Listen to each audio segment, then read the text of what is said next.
Orang yang rela tidak disolatkan kalau mati, apakah dia sudah kafir?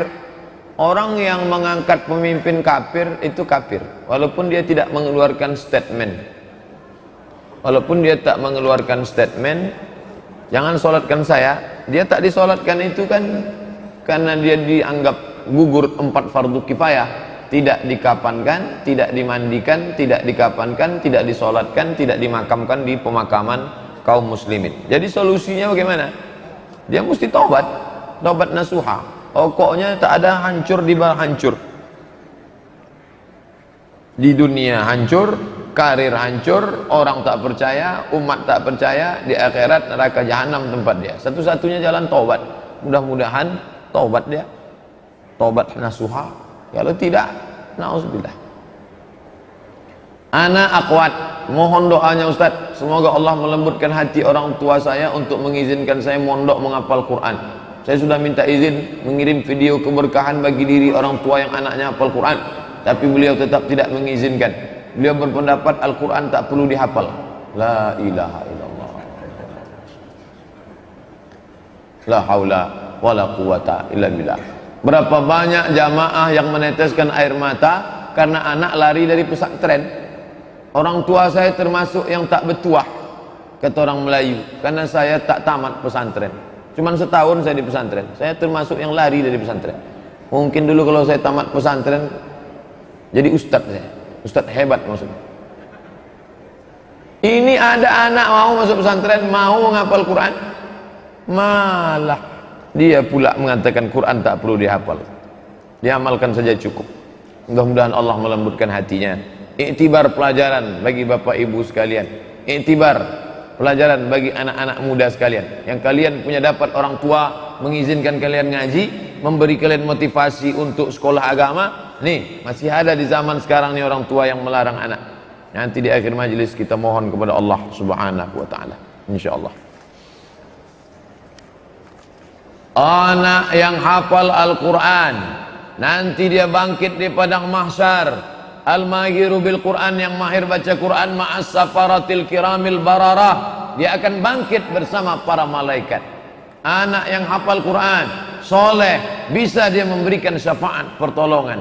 Ada syafaat orang beriman, ada syafaat malaikat, ada syafaat Nabi Muhammad, ada syafaat Allah, ada syafaat Quran, ada syafaat anak-anak yang soleh.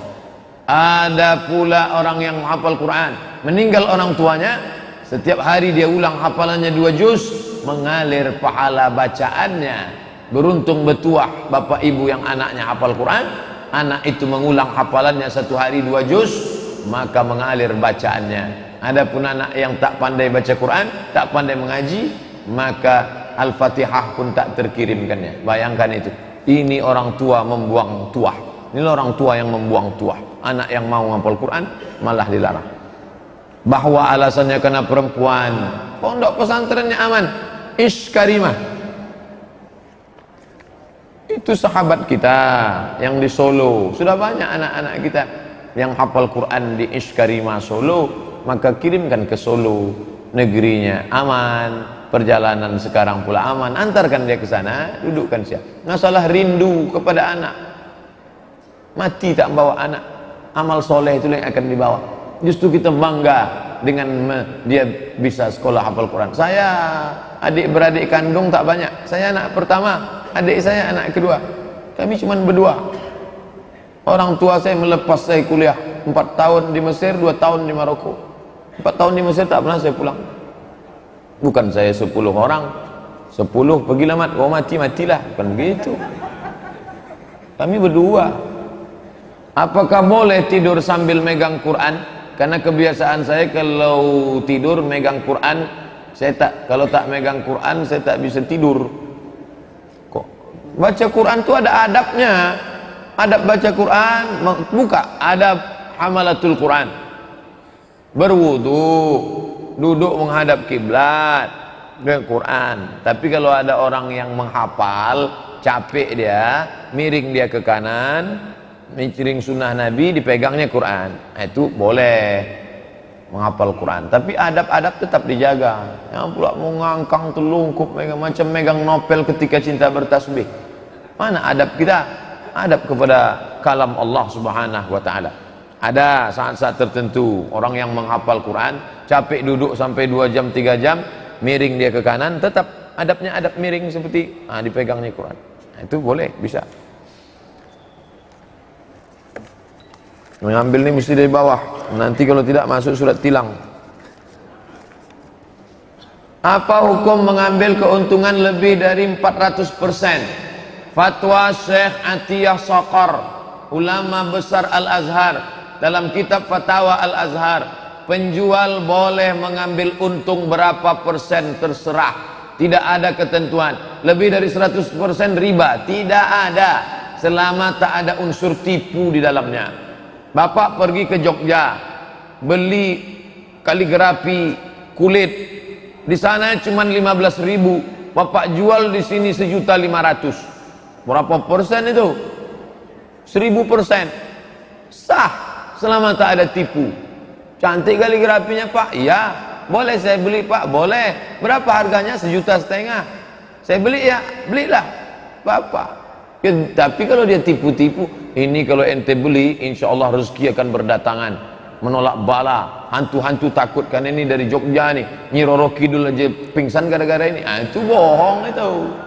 Selama tak ada unsur tipu, bohong, tak apa-apa. Buka fatwa Syekh Atiyah Saqar. Adakah penjelasan hadis atau salat Nabi tentang persentase pembagian keuntungan ketika Khadijah menitipkan barang dagangan kepada Nabi? Tak ada. Namanya mudharabah. Andai pun ada, itu tak bisa jadi dalil. Perbuatan Nabi kepada Khadijah tak bisa jadi dalil karena itu sebelum jadi Nabi. Perbuatan yang bisa menjadi dalil adalah setelah jadi Nabi, 22 tahun 2 bulan 22 hari. Kalau dibulatkan 23 tahun, itu yang bisa jadi dalil. Adapun dia sebelum jadi Nabi, maka tak bisa jadi dalil. Itu sekedar pelajaran saja. Mudharabah itu berapa? Ustaz, pinjam duit Pak Ustaz 10 juta. Saya mau ternak puyuh, ternak ayam. Saya mau buka kurs jahit menjahit.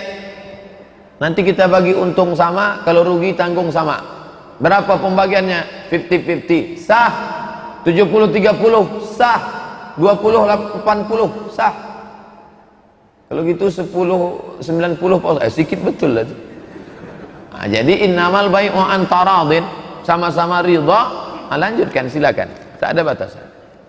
Pak Ustadz, solat yang baik diterima Allah itu solat yang gimana? Baca buku fikih dasar, fikih paling rendah, fikih sunnah Sayyid, fikih sunnah Sayyid Sabiq itu tengah. Di bawah fikih sunnah Sayyid Sabiq lagi fikih Islam Sulaiman Rashid, orang Lampung, dapat gelar Ijazah Al-Azhar. Belum ada LC lagi zaman dia, tahun 1935, namanya Syahadah Alamiyah. Itu orang Indonesia, spesialis fikih Syafi'i. Fikih dicetak bulan bintang. Rukun, syarat, wajib, sunat. Pelajari baik-baik rukun, syarat, wajib, sunat. Apa yang kita lakukan Pak Ustadz kalau seandainya kita melihat aurat saudara kita yang lagi sholat, laki-laki? Tutup. Kalau yang bisa ditutup, misalnya dia pakai celana jeans. Anak-anak muda jangan lagi dipakai celana jeans yang pendek. Ini kan mau sholat, baju pendek, pakai celana jeans ke bawah, tutup. Kalau nampak kita naik, turut naik kan. Apalagi kalau kita kenal. Karena sholat dia batal. Orang yang sholat, terbuka auratnya, sholatnya batal. Maka dia mesti ulang balik. Diulang balik itu sholat. Hati-hati. Makanya kalau pakai kain sarung, ujung kaki dirapatkan. Waktu sedang sujud, Allahu Akbar, kaki kan meregang gini, tutupkan. Karena kalau pakai kain sarung, tak pakai celana panjang di dalam, itu pangkal pahanya kelihatan dari belakang. Itu berapa? Kalau pakai sarung itu pakai celana panjang, paling tidak sampai ke lutut, di bawah lutut, agak 5 jari di bawah lutut. Apa yang harus kita lakukan? Sholat berjamaah, imamnya cepat-cepat, ganti imam tuh. Karena semua sholat jamaah itu rusak dia buat. Irji ila salatika fa innaka lam tusalli, ulangi salatmu karena salatmu tak sah. Irji ila salatika fa innaka lam tusalli, ulangi salatmu karena salatmu tak sah. Irji ila salatika fa innaka lam tusalli. 3 kali disuruh Nabi ulang. Hadis sahih tentang orang yang salatnya tak ada tumaknina. Allahu akbar, Allahu akbar, Allah. Kalau kau tegak hatta tatma'inna qa'iman, ada tumaknina. Kalau kau ruku' hatta tatma'inna raki'an. Kalau kau sujud hatta tatma'inna sajidan, mesti ada tumaknina. Duduk bersama, bahas tentang imam. Pak Imam, kamu pilih 2, referendum. Perbaiki tumakninahmu atau kami ganti imam baru. Pak Ustadz, saya mahasiswa UIN, mantap, 19 tahun. Alhamdulillah, anak 19 tahun mau datang pengajian hari libur. Saya kebingungan dengan 3 hal. Mudah-mudahan datang bukan karena bingung. Bolehkah kita menyatakan cinta dalam pandangan Islam? Apalah anak 19 tahun cinta. Nanti cinta itu simpan aja dulu. Kuliah dulu selesai.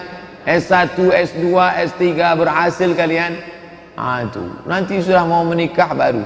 Seperti apa Islam mendefinisikan cinta? Kalau sudah cerita cinta pasti konotasinya laki-laki, perempuan, remaja, remaji, putra putri. Padahal dalam Islam itu cinta sudah kita bahas dulu, hakikat cinta, khazanah cinta. Walladzina amanu, orang yang beriman, asyaddu hubban lillah, cintanya lebih kepada Allah Subhanahu wa taala. Anak muda cinta kepada masjid. Besok, nah malam nih, start night, move on. Malam nih, iktikaf. Nanti maghrib datang kemari bawa persiapan iktikaf. Persiapan iktikaf itu maksudnya sajadah. Kalau dia mau pakai alas sajadah, selimut, jaket, itu maksud persiapan iktikaf, bukan kerupuk. Persiapan iktikaf. Nanti malam iktikaf sini menikmati. Saya karena ke Pasir Pangarayan malam nih. Malam ini saya ke Pasir Pangarayan. Andai tidak datang, saya mau mendengarkan suara Al-Mukarram Ustadz Muzammil Hasbullah. Saya penasaran mendengar dari YouTube saja, mau dengar live langsung. Apa boleh buat? Tak bisa jumpa. Yang kosong datang malam ini nanti. Maghrib berjamaah, pengajian Isya berjamaah, pengajian iktikaf motivasi, nanti malam pula tahajud berjamaah sampai pengajian besok pagi. Hadir. Jadi cinta itu, cinta kepada perempuan hanya sebagian unsur sub cinta. Cinta itu besar seperti kue dipotong-potong. Cinta kepada Allah, cinta kepada orang tua, cinta kepada guru, cinta kepada ulama, cinta kepada ilmu, cinta kepada Nabi. Cinta kepada perempuan yang membuat kita bisa selamat dari neraka jahanam adalah ketika diwujudkan dalam bentuk pernikahan. Kedua, saya pernah membaca hadis sabar terjadi pada tabrakan yang pertama. Bolehkah kita membalas setelah itu? Ini kronologisnya bukan cerita masalah orang kelahi. Bolehkah kita membalas setelah itu? As-sabru fi sadmatil ula, sabar pada pukulan yang pertama. Jadi Nabi menengok ada perempuan anaknya mati, meninggal. Lalu kata Nabi, sabar ya. Kata Nabi, sabar ya. Lalu apa kata dia? Alaika anni fa innaka lam tusib bimusibati. Pergi sana. Ente nyuruh-nyuruh sabar kan karena ente tak kena musibah macam aku. Pergi sana. Setelah Nabi pergi, datang orang ngasih tahu. Ente tahu siapa yang ente usir tadi? Enggak, Nabi itu. Hah? Nabi. Akhirnya besok dia datang ke rumah Nabi. Assalamualaikum, waalaikumsalam. Ya Rasulullah, ya, aku mohon maaf. Semalam aku sudah ngusir engkau ya Rasulullah. Sekarang aku sudah sabar. Muncullah hadis nih. Itu namanya asbabul wurud, kronologis. Kata Nabi, innamas sabru fis sadmatil ula. Sabar itu pada pukulan yang pertama. Ente kalau mau sabar dari kemarin-kemarin, makin lama makin sabar. Sekarang pertanyaannya, Pak Ustadz, bolehkah sabar pada yang pertama habis itu dibalas? Bukan sabar namanya. Untung dia bertanya. Coba kalau tak bertanya Dinda mahasiswa nih, bacanya sendiri, pahaminya sendiri. Sabar pada pukulan yang pertama. Oh, kalau gitu dipukul kawan pertama sabar. Besok tengoklah. Nah, pahami baik-baik cerita tentang hadisnya. Itulah gunanya mengaji. Ada pertanyaan, ada dialog. Apa maksud hadis dari Abu Umamah? Aku menjamin satu rumahku di pinggiran surga bagi orang yang mau meninggalkan perdebatan. meskipun dia benar, dan satu rumah di tengah surga bagi orang yang meninggalkan dusta meskipun dia bergurau, satu rumah di atas surga bagi orang yang membaguskan akhlaknya. Surga luas, di dalam surga itu ada rumah-rumah, rumah di tepi, rumah di tengah, rumah di atas, bahbuhah bagian tengah, a'la bagian atas, rumah di tepi, rumah di tengah, rumah di atas. Siapa yang punya rumah di surga? Satu, man bana masjidan, siapa yang membangun masjid, banallah baitan mislahu fil jannah, dibangunkan Allah satu rumah di surga. Kita tak bisa bangun masjid, jangankan bangun masjid, bangun rumah kita pun tak bisa, susah, miskin. Siapa lagi yang bisa punya rumah di surga? Man shalla isnatai asyarata raka'ah, siapa yang solat 12 rakaat fil yaumi wal lailah, solat qabliyah ba'diyah qabliyah ba'diyah qabliyah ba'diyah 12 rakaat, bunya lahu bihinna baitun fil jannah, dibangunkan untuknya satu rumah dalam surga. 2 rakaat sebelum subuh, 4 rakaat sebelum zuhur, 2 rakaat setelah maghrib, 2 rakaat setelah isya, 2 rakaat setelah zuhur, 2 rakaat sebelum subuh, 4 rakaat sebelum zuhur, 2 rakaat setelah zuhur, 2 rakaat setelah maghrib, 2 rakaat setelah isya, dibangunkan satu rumah dalam surga. Ada lagi 3. Siapa dia? Man tarakal, siapa yang meninggalkan mira' jidal, siapa yang meninggalkan jidal, berdebat, tak mau dia berdebat, maka dibangunkan Allah dia satu surga, satu rumah di dalam surga. Yang satu lagi, man tarakal kadhib, siapa yang meninggalkan dusta, walaupun bercanda, bergurau, demi untuk supaya orang ketawa, dibuatnya cerita-cerita dusta bohong, ditinggalkannya itu, dibangunkan Allah satu rumah di tengah surga. Yang ketiga, siapa yang itu? Kata Nabi SAW, man ahsana khuluqahu, siapa yang memperbaiki adabnya, akhlaknya.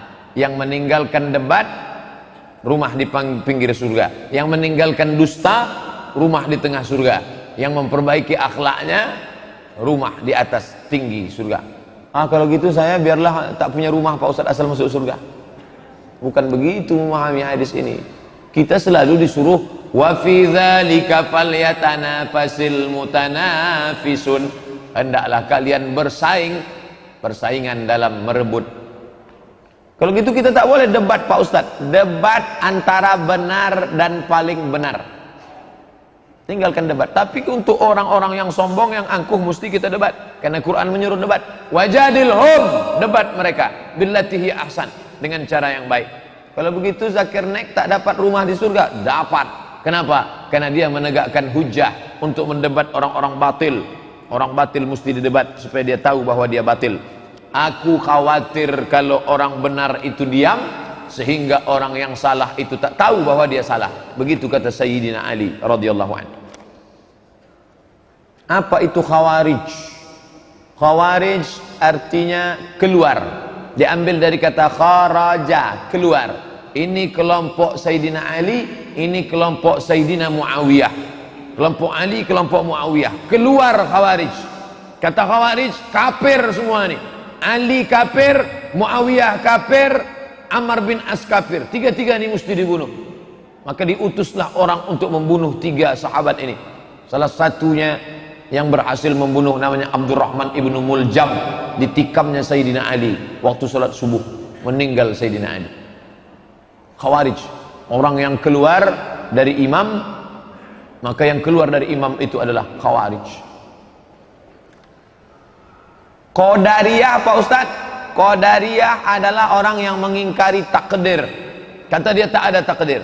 Rukun iman 5 saja. Antuk minabillah wa malaikatihi wa kutubihi wa rusulihi wal yaumil akhir. Takdir tak ada.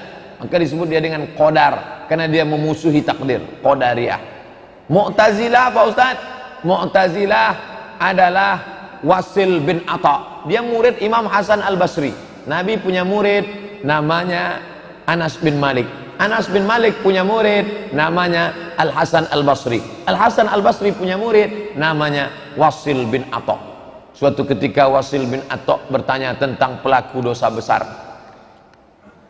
Lalu dijawab oleh Imam Hasan Basri. Rupanya tak setuju Wasil bin Atha dengan gurunya itu. Akhirnya Wasil memisahkan diri. Orang yang memisahkan diri bahasa Arabnya Mu'tazilah. Orang yang memisahkan diri dari Wasil, dari Imam Al-Hasan Al-Basri. Lalu apa kata Imam Hasan Basri? Qad i'tazala wasil anna. Si Wasil sudah memisahkan diri dari kita, maka dia disebut dengan Mu'tazilah. Ada beberapa perbedaan Mu'tazilah dengan Ahlus Sunnah. Di antaranya mereka mengatakan tidak ada sifat bagi Allah, yang ada hanya zat saja.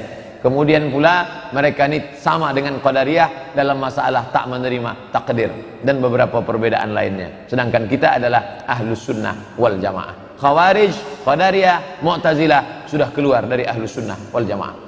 Kelompok yang suka membubarkan pengajian masuk kelompok mana Pak Ustaz? Kalau bertanya sama saya jangan pakai sindir-sindir, tanya langsung. Mana yang dimaksud?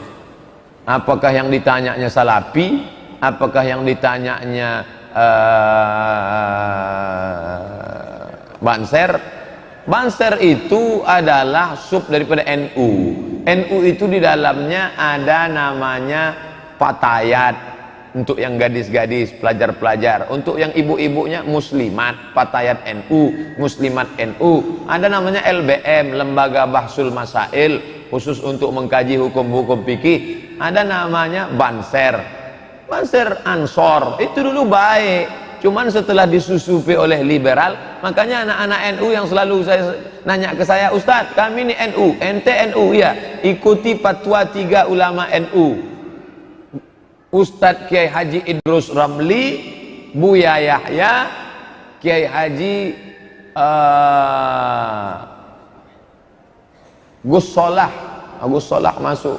Yang dulu Kiai Hasim Muzadi. Tapi yang untuk yang pengajian yang banyak di internet, yang saya maksud adalah Buya Yahya, kemudian Kiai Haji Idrus Ramli, satu lagi lupa saya namanya, dari pondok pesantren khusus yang mendebat. Mereka tidak setuju dengan Syiah, tidak setuju dengan Mu'tazilah, tidak setuju dengan yang keluar dari Ahlus Sunnah wal Jamaah. Itu yang meneruskan Kiai Haji Hashim Asy'ari, Hadratus Syekh Hashim Asy'ari. Apa hukumnya seorang istri yang menundukkan hati suami dengan cara guna-guna, misal ciri barandang, supaya lebih mencintai istri dan keluarganya sampai suami melupakan? Ciri, maaf cakap, itu kan tai, barandang direndang. Jadi saya pun bingung apa artinya. Saya selalu penasaran, apapun masalahnya selalu saya mesti tahu apa itu. Rupanya itu adalah pinang muda. Pinang muda yang ditelan bulat-bulat, dibuang kulitnya, diambil pinang muda itu, dikupas, telan bulat. Besok pagi keluar dia bulat juga. Keluar dia bulat, itu dicuci bersih, lalu diambil pisau, dikikis, masukkan ke kopi kah, dimasukkan ke masakan. Setelah itu dibacakan jampi-jampi. Siapa yang nyuruh? Setan. Kenapa mesti tai? Najis. Setan selalu nyuruh najis. Karena setan bersama dengan tai itu najis, baru masuk mantranya. Maka apa hukumnya?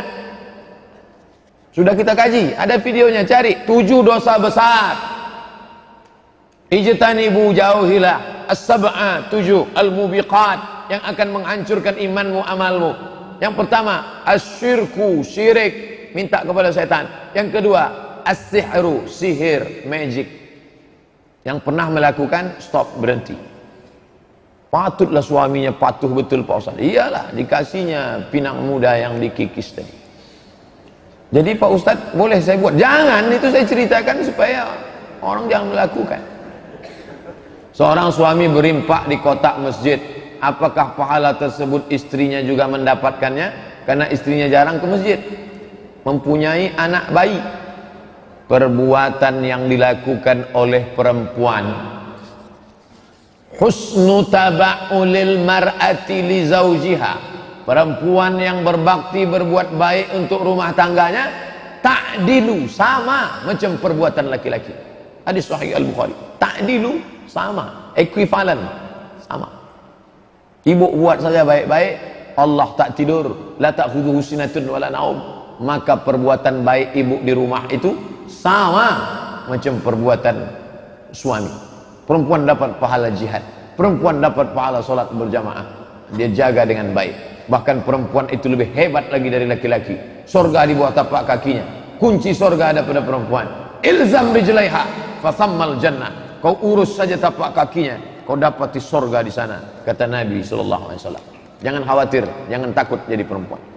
Saya pengurus koperasi simpan pinjam. Tiap akhir tahun ada jasa keuntungan dibagi-bagi. Kalau jatah saya disedekahkan, apakah saya terlepas dari dosa riba? Saya punya duit 10 juta, saya letakkan di koperasi. Nih, akhirnya dipakai duit itu untuk program riba.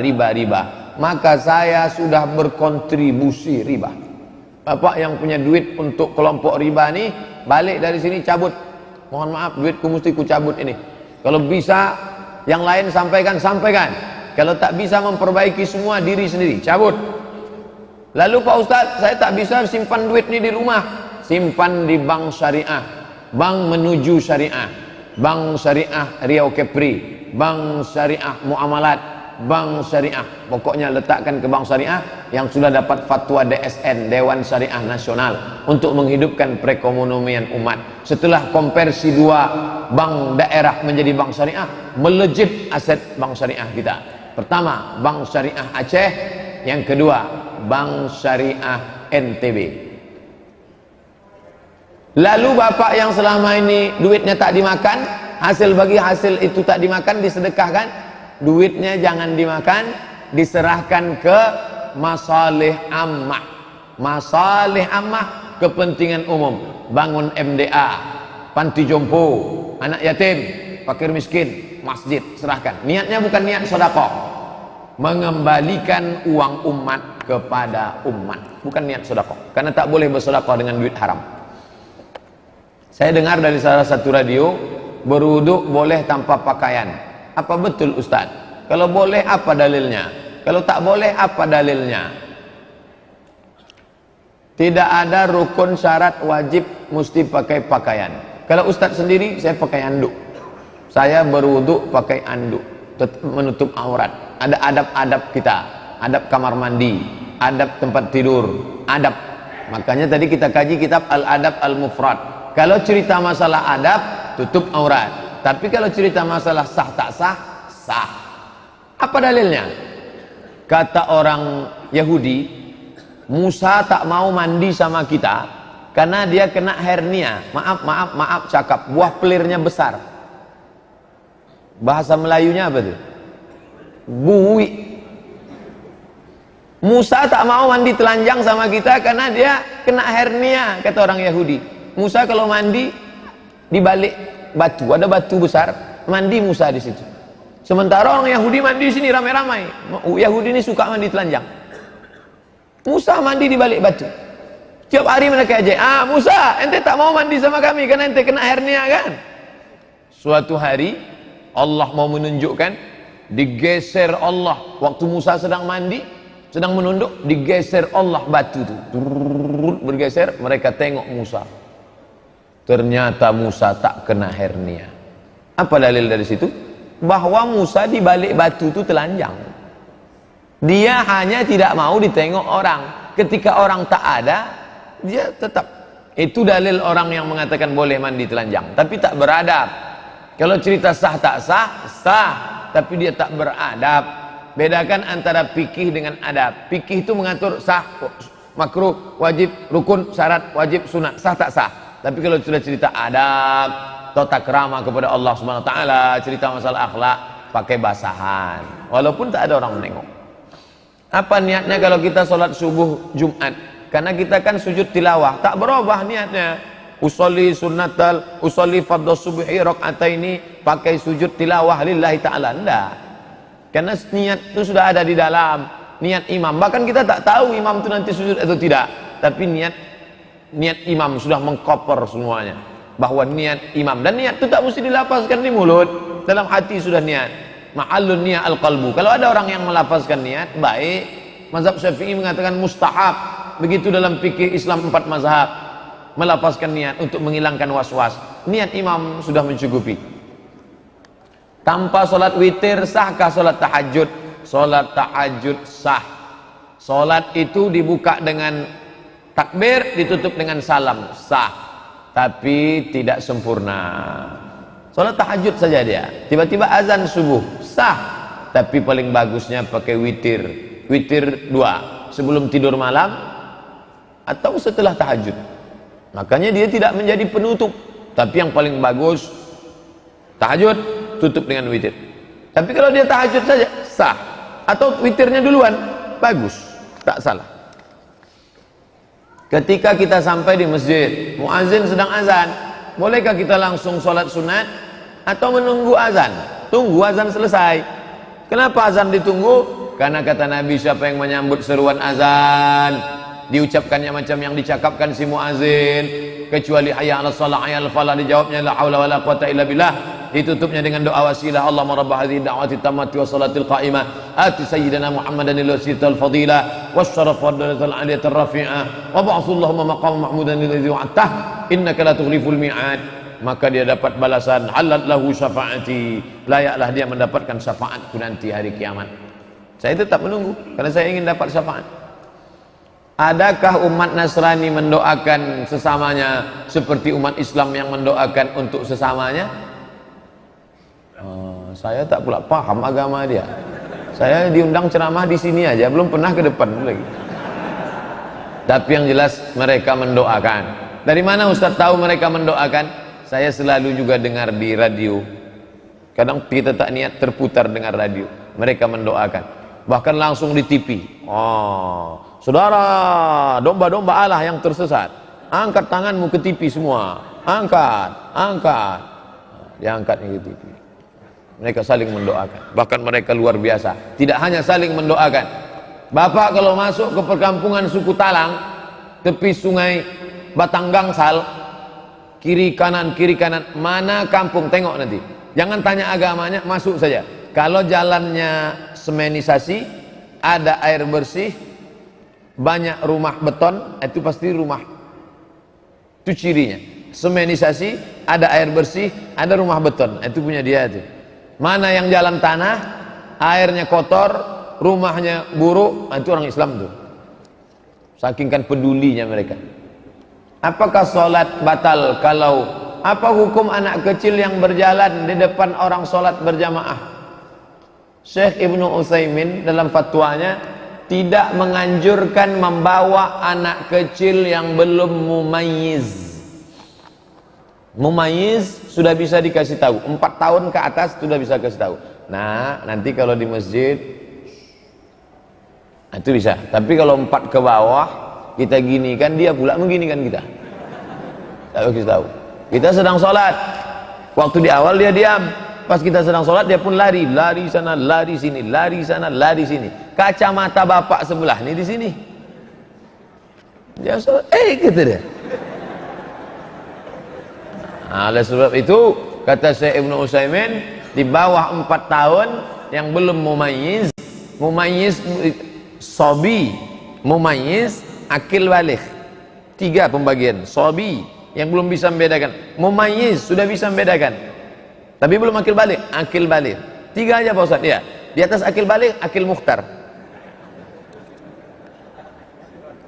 Apakah sholat batal seandainya pada waktu sujud mukena jatuh ke tempat sujud? Tak batal.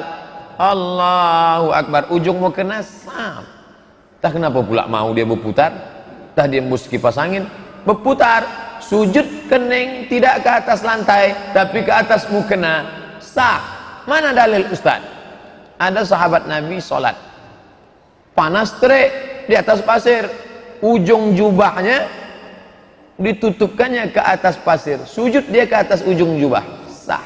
Nabi tak melarang, Nabi tak marah. Itu dalilnya, boleh. Mana yang lebih afdal? Sholat dibuka atau ditutup? Apanya yang dibuka ditutup? Mana yang lebih afdal waktu sholat? Tak bisa saya baca. Pak Ustadz, syarat hadis zur ghibban tazdad hubban, jarang-jaranglah ketemu maka akan berkasih sayang. Ibnu Hibban. Zur ghibban tazdad hubban, jarang-jarang ketemu maka akan berkasih sayang. Apa maksudnya? Kalau kita jarang-jarang jumpa, itu suasananya lebih hangat, lebih harmonis. Tapi ini jangan asal pasang. Ini banyak orang sekarang salah pasang. Ente kenapa tak pernah ke masjid? Zurhibban tazdad hubban. Kita ketemunya seminggu sekali aja ya, sholat Jumat. Ini tidak terkait dengan ibadah mahdhah. Masalah berkunjung ke rumah orang, pagi datang, siang datang, malam datang, asal nengok, suntuk betul lagi datang. Udahlah datang, tak bawa apa-apa, sholat jamaah orang terkendala, menceritakan aib orang. Zurhibban, datang sekali-sekali, tazdad hubban. Jarang jumpa, maka akan membangkitkan gairah kasih sayang. Ustaz, saya punya guru bahasa Inggris, orang Cina. Bagaimana seharusnya adab saya sama Cina itu Pak Ustaz? Bolehkah belajar dengan orang kafir? Boleh. Mana dalilnya? Tahun kedua, Perang Badar. Pada saat Perang Badar, ditangkaplah orang kafir ini, tawanan. Gimana cara melepaskannya?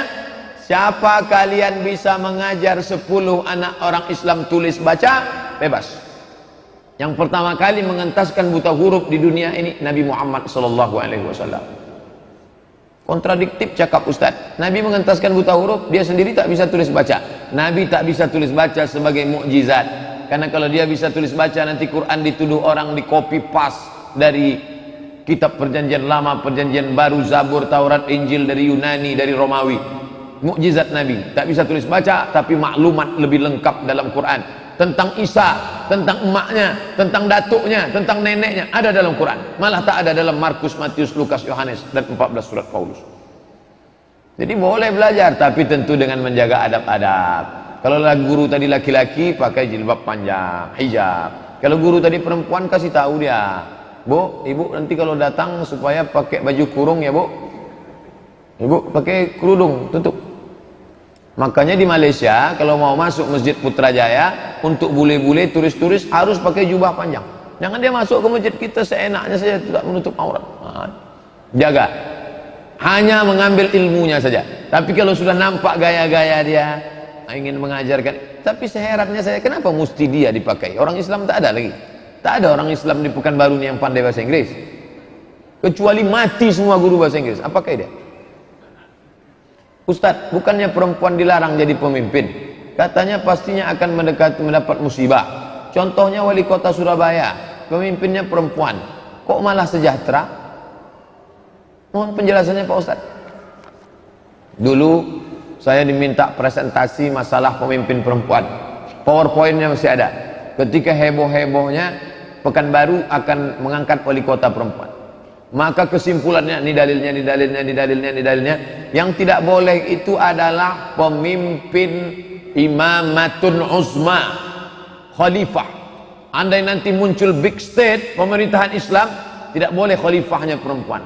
Adapun pimpinan daerah, pimpinan ormas, pimpinan yang bisa dijatuhkan, yang bisa diimpeachment, yang bisa dimusyawarahkan untuk digulingkan, maka boleh perempuan. Mana dalilnya? Umar bin Khattab pernah mengangkat pemimpin wilayah Hisbah, polisi yang mengawasi kota Madinah, pengawas pasar, namanya Ummu Syifa. Kira-kira Ummu Syifa masuk akal tak? Ummu Syifa berkumis. Ummu Syifa itu perempuan, tapi bukan pemimpin mutlak. Pemimpin mutlak tak boleh. Pemimpin yang boleh, adapun orang tak setuju dengan perempuan, biasanya bukan karena dia perempuan, tapi karena partainya, karena orang yang di belakangnya. Di belakangnya ini 3, komunis, sekuler, liberal. Nah itu baru. Kalau dia punya kemampuan, suaminya meninggal, anak-anaknya sudah jadi orang semua, dan dia masih cerdas, baik, tak salah. Tapi jadi khalifah tak boleh. Ustaz, kok nikah muda lebih banyak rezeki katanya? Bagaimana dengan tua? Ustaz, tak ada penjelasan tentang nikah lansia murah rezeki. Orang tua tak cerita rezeki karena rezekinya sudah banyak. Anak muda khawatir menikah karena duitnya tak ada. Khawatir dia, kalau aku menikah nanti biniku makan apa? Makanya kata Nabi motivasi, iyakunu fuqara, kalau dia miskin yughnihimullah, Allah akan mengkayakan dia. Adapun orang yang sudah tua, sudah banyak merasakan asam garam dunia, sudah punya kebun, sudah punya ruko, sudah punya tanah. Mayoritas kebanyakan orang tua begitu. Makanya Nabi cerita motivasi orang muda yang belum punya apa-apa. Jangan kalian ragu untuk menikah. Allah akan bukakan pintu rezeki. Iyakunu fuqara, kalau dia susah, yughnihimullah, Allah akan mengkayakan dia. Begitu kronologis ceritanya. Bagaimana Syiah memandang nikah mut'ah, nikah kontrak? Man tamatta'a marratan, siapa yang nikah kontrak satu kali, fadarajatuhu kadarajatil Husain, derajatnya macam derajat Sayyidina Husain. Man tamatta'a marrataini, siapa yang nikah kontrak dua kali, fadarajatuhu kadarajatil Hasan, derajatnya macam Imam Hasan. Man tamatta'a salasa maratin, siapa yang nikah kontrak tiga kali, fadarajatuhu kadarajati Ali, derajatnya macam Imam Ali. Man tamatta'a arba'a maratin, siapa yang nikah kontrak empat kali, fadarajatuhu kadarajati, maka derajatnya macam derajat Nabi Muhammad sallallahu alaihi wasallam. Hadisnya sahih menurut Syiah. Berlomba-lomba nikah kontrak. Nikah kontrak tak perlu pakai wali, tak perlu pakai saksi. Aku nikahi engkau dengan mahar 50.000 sampai jam 5 sore nanti, tunai sah. Al-mut'atu dini wa dini abai, nikah kontrak adalah agamaku dan agama nenek moyangku. Man tamatta'a faqad i'taqada bi aqidatina, siapa yang nikah kontrak maka dia sudah berakidah dengan akidah kami. Wa man ankaraha falaisa minna, siapa yang menolak nikah kontrak maka dia bukan golongan kami, masuk neraka jahanam. Siapa yang tak mau nikah kontrak masuk neraka menurut Syiah. Paling enak menghapus dosa adalah dengan nikah kontrak. Siapa yang nikah kontrak, diajaknya perempuan itu ngomong satu kata menghapus dosa. Hai, hilang satu dosa. How are you, hilang 3 dosa. Siapa yang melangkah, satu langkah pahala. Pahala, pahala, pahala, pahala, pahala. Siapa yang mandi, maka Allah menghapuskan dosanya sebanyak bulu di badannya. Maksudnya mandi, berhubungan kelamin dia dengan nikah kontrak itu. Pokoknya enaklah Syiah. Ustadz, boleh tak perempuan pakai gelang kaki? Kerincing, kerincing, kerincing, kerincing, kerincing. La yaqribna bi arjulihinna, janganlah perempuan itu memukulkan kakinya ke lantai. Janganlah perempuan itu memukulkan kakinya ke lantai. Kenapa dilarang perempuan memukulkan kakinya ke lantai? Apa kronologis sebab ayat ini? Zaman dulu orang jahiliyah dipakainya gelang kaki, habis itu dia pun jalan kerincing, kerincing, kerincing, kerincing. Kalau sempat dia lewat di sini, mengangolah semua bapak-bapak menengok. Tinggal Ustadz ceramah, itulah tak boleh. Kalau ada anak gadis pakai gelang kaki, apa hukumnya? Apa tujuannya pakai gelang kaki? Tujuannya gelang kaki supaya suaminya tahu bahwa istrinya ini hemat, Pak Ustadz. Baik, tapi kebanyakan orang sekarang pakai gelang kaki bukan untuk suaminya, untuk laki orang. Pergi undangan, pakai gelang kaki, semua mata nengok kaki. Habis terlangkup orang menengok. Lupa menengok kaki sendiri gara-gara menengok kaki orang. Bersoleklah untuk suamimu, berhiaslah untuk suamimu. Banyak perempuan-perempuan bersolek, berhias, berpakai perhiasan untuk laki orang. Untuk lakinya di rumah macam hantu bentuk. Ustadz, apa boleh berwuduk sebelum tidur tapi dalam keadaan berhadas besar? Bukan boleh, dianjurkan. Nabi SAW kalau berhubungan kelamin dia di waktu malam, maka kadang-kadang dia mandi, kadang-kadang dia berwuduk saja, dibasuh kemaluan, setelah itu berwuduk, tidur. Begitu sunnah. Banyak yang komen di YouTube, kalau Ustadz punya pengetahuan yang luas, kenapa Ustadz nggak nyambung jadi doktor? Saya dapat beasiswa dari AMCI, Ajong Marocain Coopération International. Jatah beasiswanya 7 tahun. Terserah mau S1, mau S2, S3, 7 tahun. Lebih 7 tahun tak boleh. Sudah saya habiskan 2 tahun. Karena saya S2 2 tahun, 23 bulan saya selesaikan, habis. Jatah saya 4 tahun lagi. Mestinya saya pulang haji, Habis selesai saya pergi ke Makkah haji, bisa saya sambung 4 tahun lagi untuk doktor.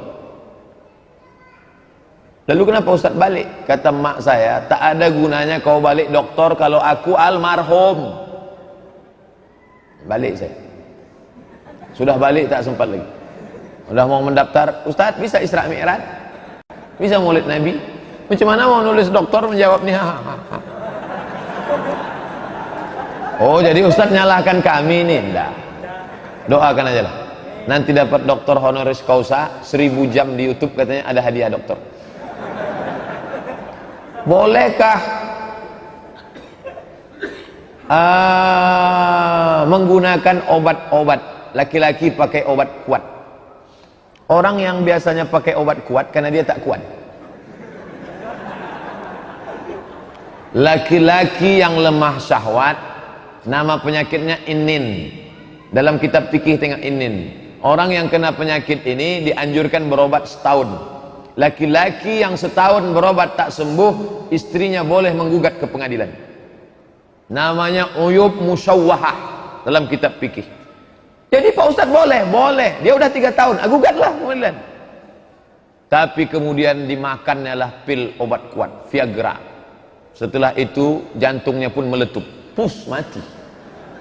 Kap 70 diisi minyak pesawat, meletup lah. Boleh berobat dengan obat yang syar'i, tidak menimbulkan efek samping, hanya untuk memperbaiki yang tak baik. Adapun memperturutkan hawa nafsu yang tidak hiperseks, maka haram hukumnya karena menyakiti pasangan. Berhubungan kelamin adalah ibadah untuk punya anak, menyalurkan libido seksual, bukan untuk memperturutkan hawa nafsu seperti orang kafir. Itu mesti dipahami dalam Islam.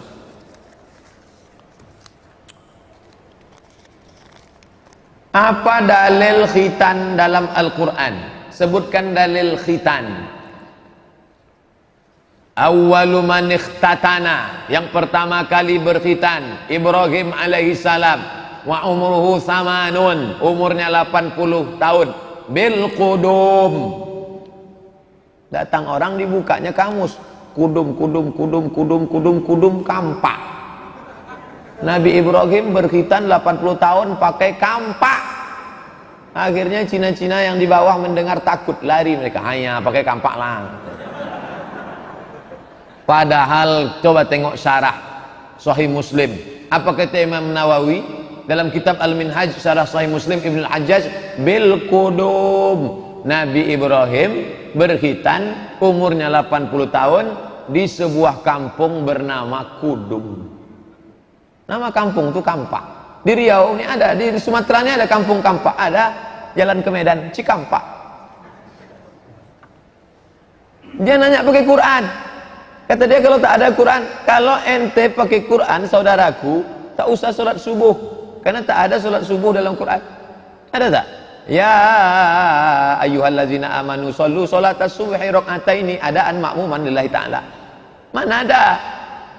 Ayat Quran itu global. Lalu penjelasan detailnya di mana? Dalam hadis. Ayat Quran tentang khitan mana? Innallaha yuhibbut tawwabin wa yuhibbul mutahhirin. Allah suka kepada orang yang suci.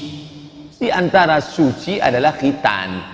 Potong kuku suci, cabut bulu ketiak suci, potong rambut suci, bersih badan suci, berkhitan suci. Karena kalau tak dipotong itu ada namanya hasyafah, di atas ada najis. Makanya anak kecil yang belum bersunat bisa memutus sop. Kenapa anak kecil yang belum bersunat memutus sop? Karena ada najis di ujung senapan AK-46. Mengangkat tangan sampai ke telinga ketika takbir, rukuk, iktidal, itu harus apa tidak Pak Ustadz? Sunnat. Rukun, syarat, wajib, sunat. Ngangkat tangan 4 itu sunat.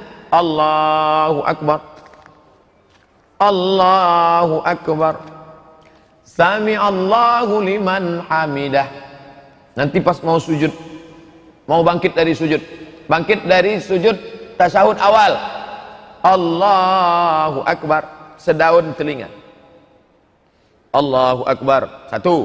Allahu Akbar. 2. Sami Allahu liman hamidah. 3. Bangkit dari tasyahud awal. Allahu Akbar. Mengangkatnya sedaun telinga atau sebahu? Allahu Akbar. Perempuan lebih tertutup lebih baik. Perempuan bagus sampai sebahu. Laki-laki pilih 2, sedaun telinga atau sebahu. Ada mazhab yang tak mengangkat tangan, ada. Mazhab yang mengangkat sekali saja, Hanafi. Hanafi cuma sekali aja, Allahu Akbar. Lain-lain dia tak angkat lagi. Jadi kawan saya itu Hanafi lah Pak Ustaz, belum tentu juga. Bisa jadi dia Hanafi, bisa jadi dia malas, bisa jadi dia tak tahu.